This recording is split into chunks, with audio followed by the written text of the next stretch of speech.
मैं सबसे पहले दीदी का धन्यवाद दूंगा और मैं एक चीज जो देख सकता हूं, पूरे देश में अगर भारतीय जनता पार्टी से कोई मुकाबला कर रहा है तो यहाँ की मुख्यमंत्री आदरणीय ममता बनर्जी जी मुकाबला कर रहे हैं। और यही मुकाबला करने से भारतीय जनता पार्टी से मुकाबला किया जा सकता है। जितना तकलीफ परेशानी ये चुनाव को लेकर के दे सकते थे, और एसआईआर सच्चाई जो एसआईआर की ये है, बिहार के लिए एसआईआर आया कि नहीं आया वो अलग बात थी, लेकिन एसआईआर जो लेकर के आए हैं ये लोग, ये लाए हैं आपके स्टेट वेस्ट बंगाल के लिए।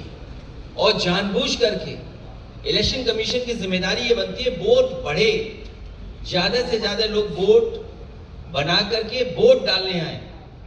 लेकिन पहली बार ये देखने को मिल रहा है कि election commission, Bharatiya Janata party SIR के बहाने एनआरसी कर करके आम जनता को परेशान कर रहे हैं, और उनका लक्ष्य है कि ज्यादा से ज्यादा वोट यहाँ पर काट दें, जबकि उनकी जिम्मेदारी है वोट बढ़ाना, उनकी मदद करना, वोटर्स की मदद करना।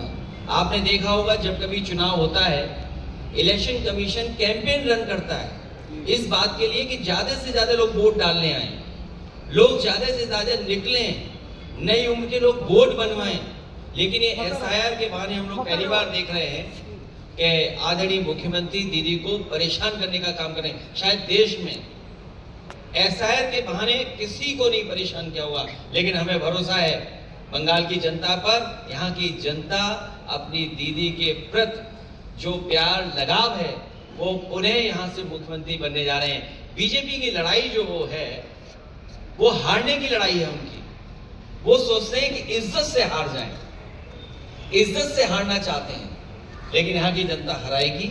और हमें उम्मीद है कि सेकुलर फोर्सेस और जो हम भाईचारा एक दूसरे से मिलकर के चलते हैं, जो हमारे देश की पहचान है, ये हमारे देश के सेकुलरिज्म से खिलवाड़ कर रहे हैं। और वो भी इलेक्शन कमीशन से मिलकर, जो कॉन्स्टिट्यूशनल बॉडी है।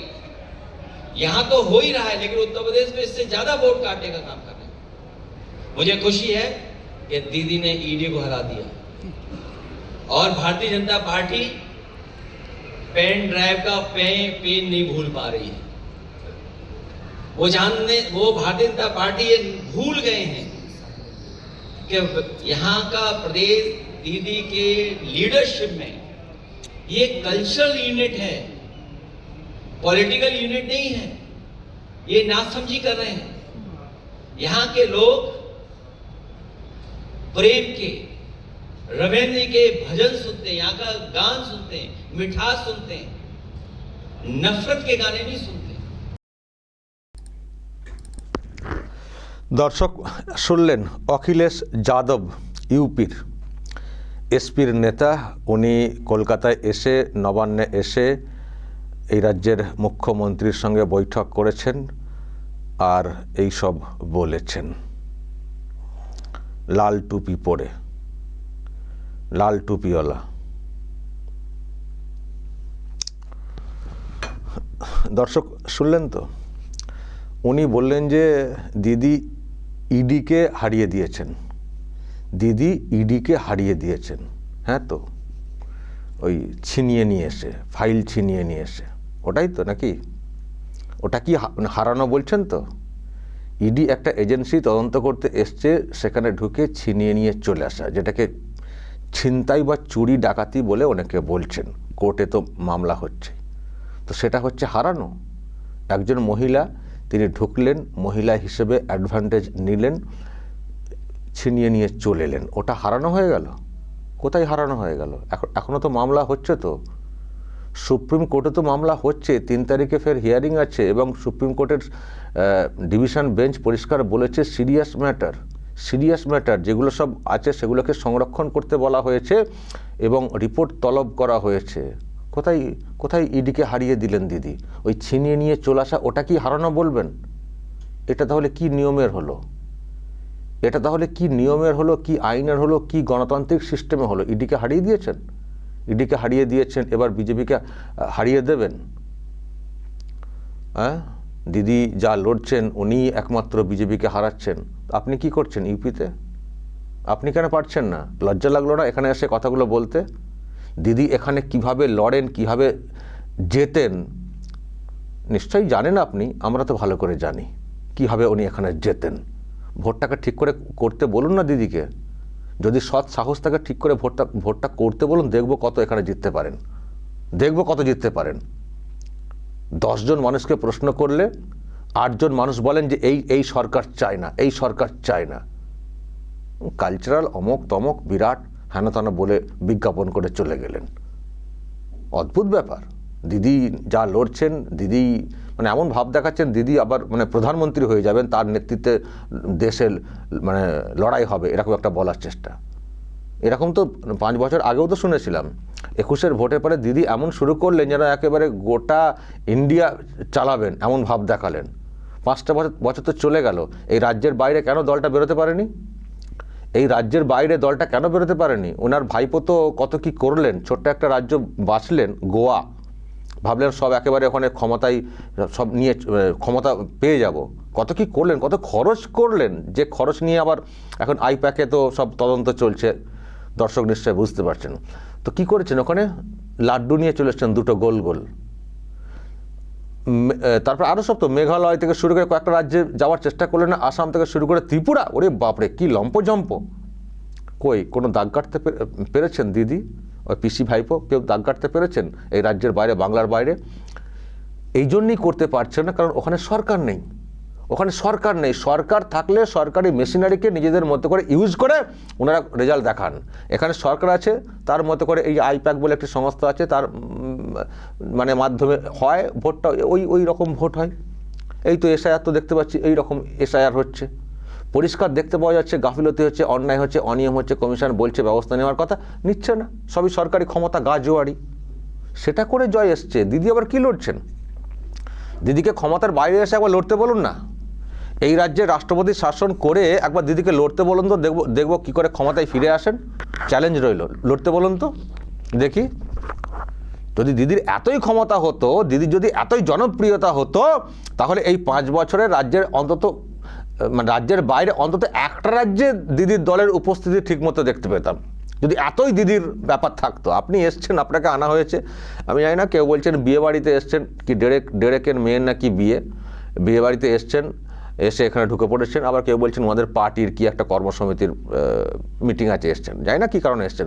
তো এসে নবান্নে এসছেন, বৈঠক করেছেন, মাইক দেখেছেন, কিছু একটা বলতে হবে, দিদির বিজ্ঞাপন দেওয়ার বলে দিয়েছেন। কিন্তু আপনি যে কথাগুলো বলছেন, এই রাজ্যের মানুষ বিশ্বাস করবেন আপনার কথা? আপনার সম্পর্কে যদি বা একটু মানুষের ধারণা অন্যরকম ছিল, আপনি আজকে এসে যা করেছেন, লাল টুপি পরে, কী ভাবছেন লাল টুপি পরে আবার নতুন করে টুপি পরাবেন বাংলার মানুষকে? আপনি কি জিনিস আজকে একেবারে পুরোপুরি বাংলার মানুষ চিনে গেলেন, আপনি কি জিনিস। আপনি যে কথাগুলো বলছেন, আপনি দিদিকে চেনাবেন, বাংলার মানুষকে দিদিকে চেনাবেন, আর কি ধরনের একটা মানে মূর্খের মতো কথা বলছেন। বলছে এসআইআর বিহারে যা হয়েছে, এসআইআরটা আনা হয়েছে বাংলার জন্য। আরে 12টা রাজ্য এবং কেন্দ্রশাসিত অঞ্চলে এসআইআর হচ্ছে, বাংলার জন্য শুধু এসআইআর, তাহলে আপনাদের রাজ্যে হচ্ছে কেন, অন্য রাজ্যে হচ্ছে কেন? ভোটারদের বাদ দিয়ে দেওয়ার অমকতমক। আর আপনি নিজেই বলছেন আপনার ইউপিতে কত কোটি, সব থেকে বেশি ভোটারের নাম বাদ গেছে, তাহলে বাংলার জন্য এসআইআরটা কী করে হলো? এসআইআর তো গোটা দেশ জুড়ে হওয়া প্রয়োজন রয়েছে। আর অদ্ভুত লাগে এইসব লোকেরা কী করে কথা বলেন, এমপি আছেন তারা কথা বলেন, তাদের বিরুদ্ধে কেন ব্যবস্থা হয় না আমি জানি না। সেই কমিশনের বিরুদ্ধে উল্টোপাল্টা কথা, যে কমিশনের কাজ হচ্ছে মানুষের ভোটাধিকার দেওয়া বা ভোট পার্সেন্টেজ যাতে করে বেশি হয় সেটা করানো, কমিশন সব নাকি তার উল্টো কাজ করছে, ভোটারের নাম বাদ দিয়ে দিচ্ছে। তো বাদ দিয়ে দিচ্ছে, আপনারা কী করছেন? কমিশনের নজরে জ্যান্ত বলে দেখাতে পারেননি, কমিশন বাদ দিয়ে দিচ্ছে, এটা হয় কখনো? একটা মূর্খের মতো কথা, সেই এদের মতো কথা শিখে গেছে এখানকার লোকজনরা, যেমন পিসি ভাইপো বলে থাকেন মিথ্যে কথা, সেই টাইপের কথা বলছেন, বাদ দিয়ে দিল। বলুন আপনার রাজ্যে কতজন সুসাইড করেছেন এসআইআর আতঙ্কে, বলুন তো দেখি। আর এখানে তো আমরা নাম্বার শুনি যাই, কই আপনার কথা বলতে শুনি না যে এসআইআর আতঙ্কে সুসাইড হয়ে গেছে? কোনো রাজ্যে কথা কিছু হচ্ছে না, এত রাজ্যে এসআইআর হচ্ছে। আর আপনি নিজেও কখনো বলেছেন বলে আমাদের কানে আসেনি যে আতঙ্কে সুসাইড করে যাচ্ছেন, আর এসআইআর মানে এনআরসি। আর এখানে এসে দিদির মতো, দিদির সুরে নাকি স্ক্রিপ্ট লিখে দিচ্ছেন নাকি, দেখে বলছেন নাকি, দেখে বলতে শুরু করে দিলেন। সবথেকে কম নাম্বার দেখেন, সবথেকে কম নাম বাদ গেছে এখানে, সবথেকে কম। গুজরাটে, তামিলনাড়ুতে, ইউপিতে তো কত নাম বাদ গেছে, এখানে সবথেকে কম নাম বাদ গেছে, আর বলছেন বাংলার জন্য এসে নিয়ে আসা হয়েছে। দিদি সব দেখে নেবেন, দিদির প্রতি ভরসা, দিদির প্রতি ভরসা। আপনি ভরসা রাখুন, আপনি ভরসা রাখুন, আপনাদের অন্য ভাবনা, অন্য ধান্দা থাকতে পারে, কিন্তু বাংলার মানুষকে নতুন করে বোঝাতে আসবেন না। দিদির সম্পর্কে বাংলার মানুষকে নতুন করে বোঝাতে আসবেন না। দিদিকে শুধু ওই চ্যালেঞ্জটা নিতে বলুন যে সরকারি ক্ষমতার বাইরে এসে ভোটটা করানো হোক, আর নিরপেক্ষ ভোটটা করানোর জন্য বলুন না, দেখবো দিদি কত জিততে পারেন। দিদিকে নেতৃত্ব দেবেন গোটা দেশের। সে তো 5 বছর তো দেখলাম সুপার ফ্লপ। দিদি একবার করে যান, ভাবেন যে আমি গেলে সবাই হুমড়ি খেয়ে পড়বেন। যতবার গেছেন সে অর্থে কাউকে আসতে দেখতাম না, কিছুতে করতে পারলেন না। আর দিদি এত তার জনপ্রিয়তা, এত কিছু, তো বিজেপি শাসিত মানে অনেক রাজ্যে তো ভোট হলো, তো বিধানসভার ভোট, তো দিদিকে কজন বিরোধী দল নিয়ে গিয়ে প্রচার করিয়েছেন? আপনি বা কী করিয়েছেন? একবার নিয়ে গেছিলেন মনে হয়, তারপর আর নিয়ে যাননি, সেখানে তো হেরে গেছিলেন শুনেছি। দিদি তো এত যে ভোট হলো মাঝখানে, তো আপনাদের তো সঙ্গী অনেক তো শরিক দল আছে, কেন কেউ দিদিকে প্রচারে নিয়ে যাননি? যখন দিদি এত জনপ্রিয়তা বিজেপির বিরুদ্ধে, মহারাষ্ট্রে কেন দিদি প্রচারে যাননি? আরও কতগুলো ভোট হলো, তো কতগুলো রাজ্য দর্শক বলে দিন, আমার তো এই মুহূর্তে মনে পড়ছে না। পরপর যে ভোটগুলো হলো, কেন দিদিকে প্রচারে নিয়ে যাওয়া হয়নি? বিহারে ভোট হলো, খুব রিসেন্ট, আমি গিয়েছিলাম, সেখানে তো সব আপনাদের জোটের তো আরজেডি থেকে শুরু করে কত তো আছে না জোট সঙ্গী, কেন দিদিকে প্রচারে নিয়ে যাওয়া হয়নি? আর যখন বিজেপির বিরুদ্ধে লড়াই, যখন বিধানসভার ভোট হচ্ছে, কেউ দিদিকে পাত্তা দিচ্ছে না, প্রচারে নিয়ে যাচ্ছে না। দিদি নাকি গোটা দেশকে লিড করবেন বিজেপির বিরুদ্ধে? এত দম দিদির, এত দম।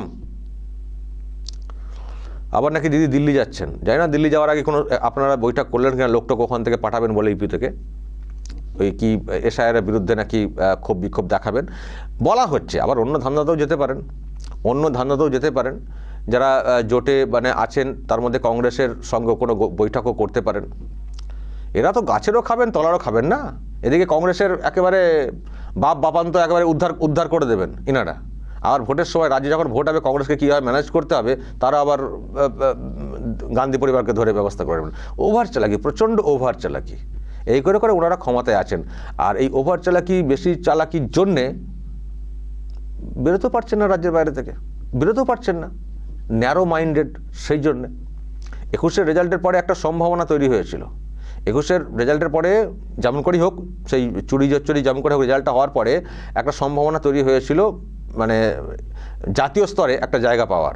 কিন্তু ওই যে অতিরিক্ত লোভ, জোর করে এখানে জিতে ভাবলো আমরা কি মক্কা দেখে ফেলেছি, এবারে কাউকে মানবো না, এদের থেকে বেশি সংখ্যক এমপি যাদের, তাদেরকেও মানবো না, কংগ্রেসকেও মানবো না, যা সব বিরাট আমার নেত্রী, আমাদেরকে মানতে হবে, আমাদের নেত্রীকে ফেস করে এগোতে হবে।